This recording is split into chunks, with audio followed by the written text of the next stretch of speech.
설명은 여러분 해설지부터 다 보시고 그냥 좀 중요 맥락만 잡아갈게. 제가 이번 1차 기출문제는 전체적으로 평이했고 제가 볼 때는 그 중에 하나 또는 두 개 정도인데 그게 조금 약간 까다롭지 않았나 싶기도 해요. 그래서 전체를 평이했고 특히 우리 그 올필스라든지 중간에 모의고사라든지 중간중간에 제 자주 나왔던 지문들 예컨대 28번에 거기 2번 같이 법원이 선임한 부재재산 관련 요건 올필스나 우리 문제풀이 하면서 계속 많이 했죠.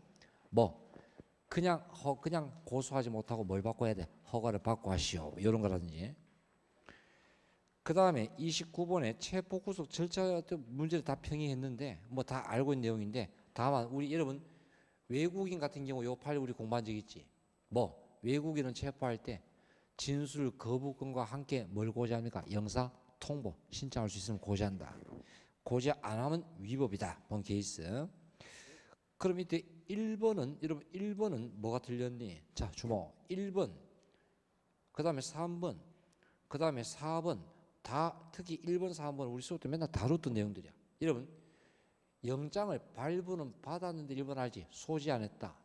그러면 긴급 집행 시도한다. 근데 상대방이 저항하니까 현행범으로 체포하려고 한다. 그럼 이때는 여러분 통상체포에 현행범 체포야. 현행범 체포니까 제시할 필요가 없다든지. 그래서 이때 1번 X. 그 다음에 3번과 같이 뭐였니? 여러분 영장 발부 받으면 지체 없이 집행해야 되는데 지체를 했잖아. 지체 없이 집행해야 하는데 지체를 했잖아. 그러면 그 집행할 때까지 기간은 구금 상태는 위법이다. 이것도 이미 여러 번 했죠. 그래서 여기 해당되는 것은 몇 번인가? 2번입니다. 자, 30번에 자 잠깐만 주목. 제가 볼 때는 여기서 약간 이런 게 좀 헷갈린다, 까다롭다 본 게 저는 제가 볼 때는 30번이야. 근데 의외로 맞춘 경우 많더라. 압색할 때요. 여러분 압색할 때 뭐였나? 예컨대 체포나 구속의 현장에서 여러분 체포나 구속 현장에서 그 사람의 신체라든지 또는 이때 실력적 지배인의 장소에서 압색할 때 당해 사건 증거를 압색할 때 이른바 요급처분 급하니까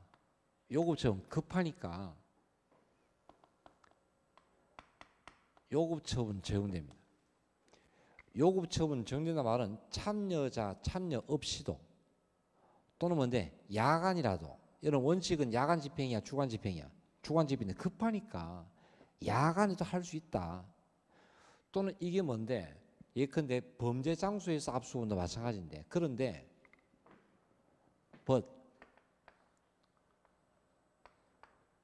이래서 이건 오직 긴급 체포야. 긴급 체포된 자가 소유, 소지, 보관하는 장소에서 24시간 이내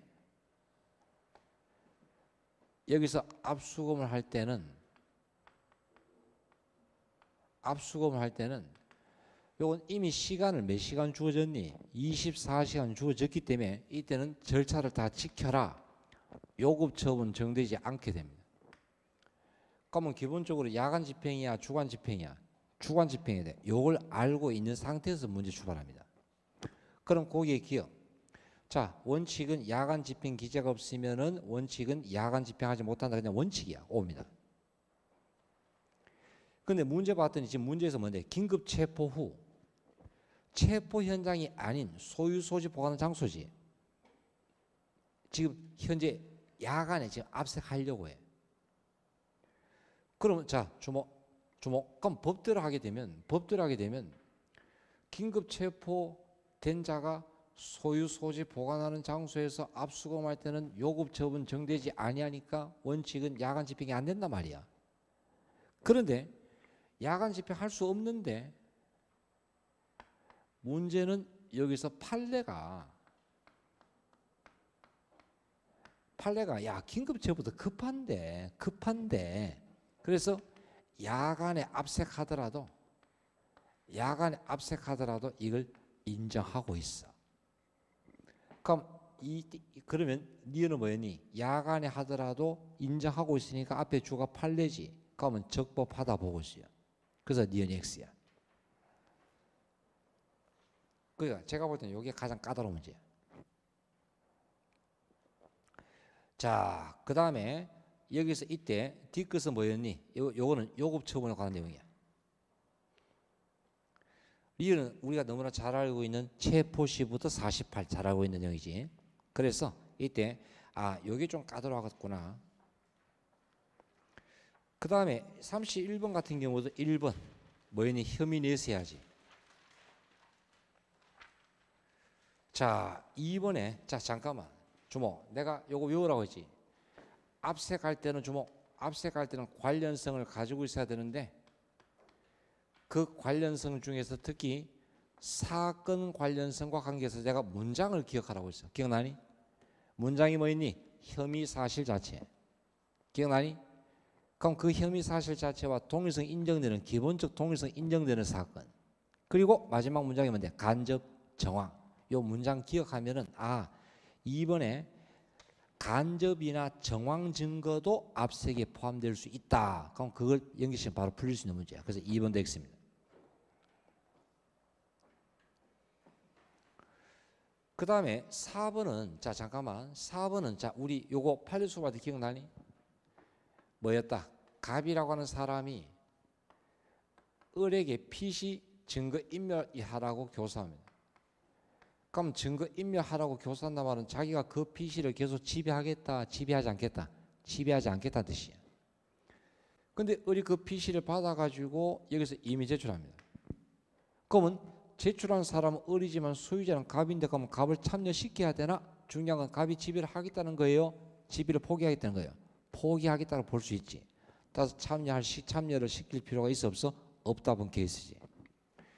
그러니까 다 요거 뭐 올패스 등 하면서 우리 다 다뤄봤던 문제고, 그 다음에 32번은 그냥 간단하게 2번 충분한 제시 아니지.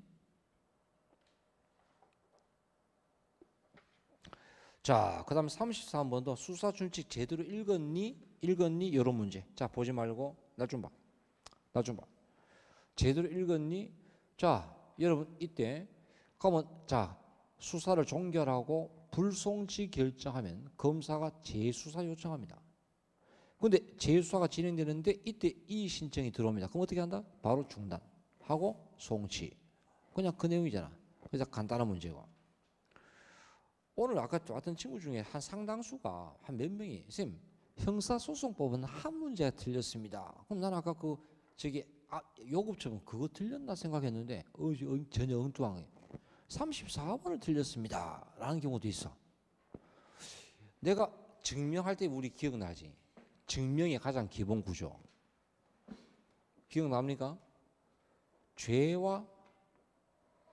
여러분 죄와 뭐에 관련되는 것은 형벌에 관련된 것은 엄격한 증명. 이 구조만 알면 되잖아. 그럼 범죄 이후부터 수사, 재판에 필요한 건 무슨 증명? 자유로운 증명. 그럼 공판 조서에 기재하는 것은 재판 중의 문제잖아. 그럼 재판 중의 문제니까 엄격이야, 자유로운 증명이야? 자유로운 증명이지. 이 구조만 알면 되는데 왜 이걸 틀려? 이 사람들아. 그래서 1번 X입니다. 그 다음에 35번도 그냥 고마 문제입니다. 자, 잠깐만요. 주목. 35번에 잠깐만 우리 기억나지? 뭐니? 그럼 범죄와 형벌에 관한 것은 엄격한 증명이지만 예외가 몇 가지?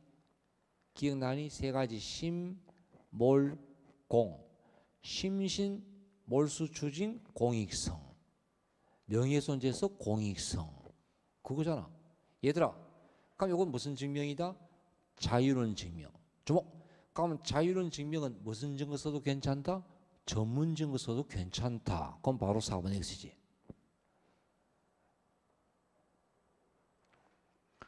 36번은 그냥 마지못해 낸 것 같아. 아주 그냥 성의 없는 문제야. 여러분 봐.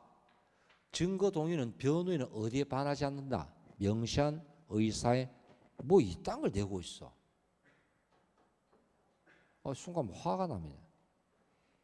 차라리 전문증거 문제를 몇 개 더 내지. 전문증거 딱 이번에 문제 보면 되게 성의 없어 보이는 게 그냥 진도 쫙 짜놓고 여기 하나 여기 하나 이거 그냥 집어넣는 느낌이 들어. 좀 중요파들 집중해서 묻지 않고 그냥 너희들 모두가 골고루 행복하게 뭐 이런 식이야. 느낌이. 그 다음에 37번에 위수중에서도 특별하게 막 요건 까다롭다 뭐 그런 건 없습니다. 없고 나는 이번에 그 마지막 쪽집게 하면서 최근 판례 좀 나오지 않을까 싶었는데 의외로 그냥 옛날 판례들만 위주로 나왔어. 자, 그럼 38번에 전문법칙에서 기억. 아까 설명했잖아. 내용 인정은 조서와 일치와 실제 사실 일치입니까? 자기가 말한 내용이 실제 사실과 일치입니다. 그럼 X지.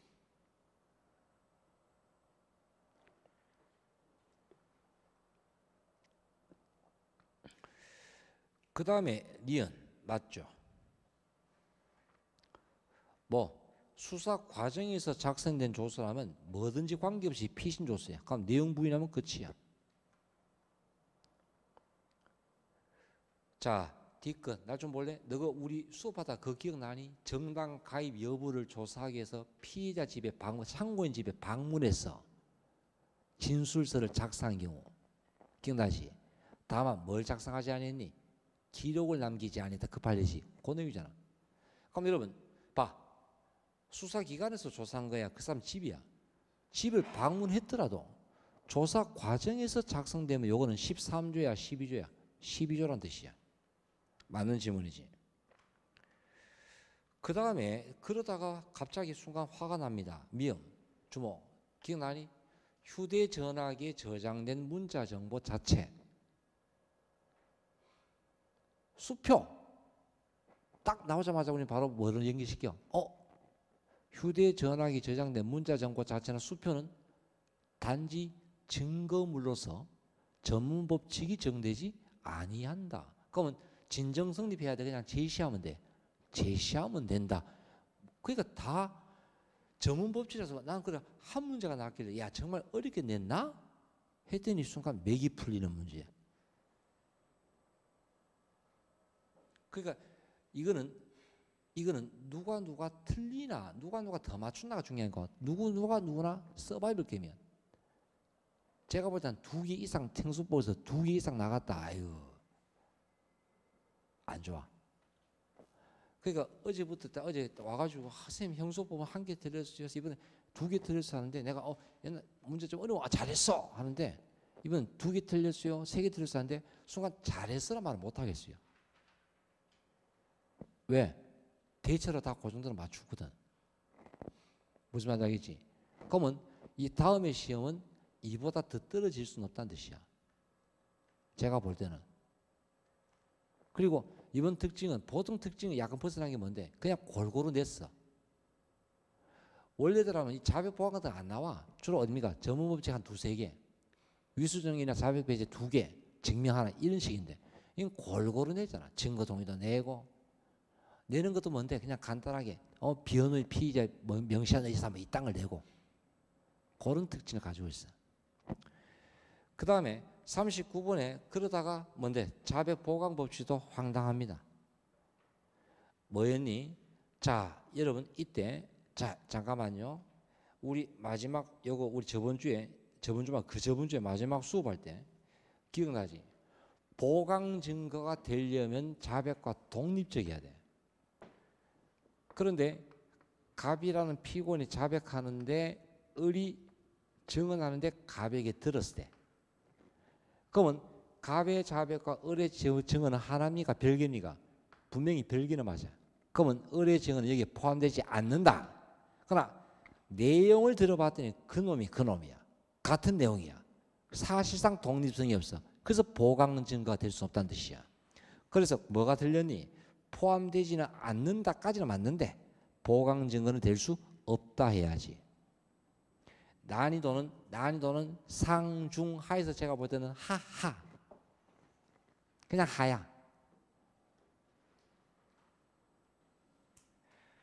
40번은 이번에 특징이 보통 케이스 문제라면 보통 답이 어느 쪽에 갑니까?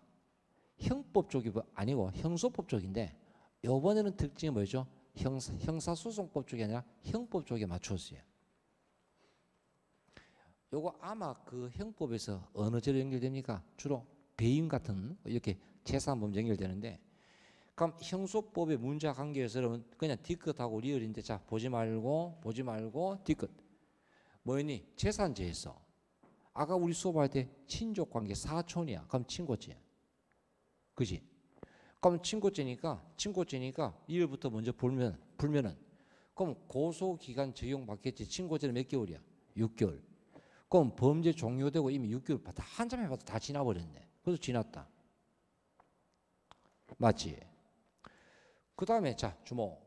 우리 너무나 잘 알고 있는 공범간의 피신조서 뭐 갑에게 작성된 피신조서를 어리게 쓰려고 해. 그럼 우리 그거 아니에요 부인하면 바로 끝. 증거로 사용할 수 없다. 그러면 뒤끝과 리을 어느 쪽 하나 지문 자체가 까다로운 지문이 없다. 그러면 제가 볼 때는 요거는 좀 잘 만들었네 라고 하는 건 아까 요급처분. 제가 볼 때는 제가 보는 시각에 하면 그 정도가 조금 신경 썼네 라고 할 수 있을 거고 나머지는 그냥 특징 진도별로 골고루 그리고 난이도는 무난하게. 그럼 아마 한 개나 두 개 틀렸다고 하시는 분들은 어려운 것보다는 순간 실수라든지 순간 잘못 생각해서 이런 경우 많은데 다만 가을 시험은 최소한 이보다 쉬워지지 않는다. 올라갈 거라 생각하고 그렇게 준비하세요. 아시겠죠? 자, 수고하셨습니다.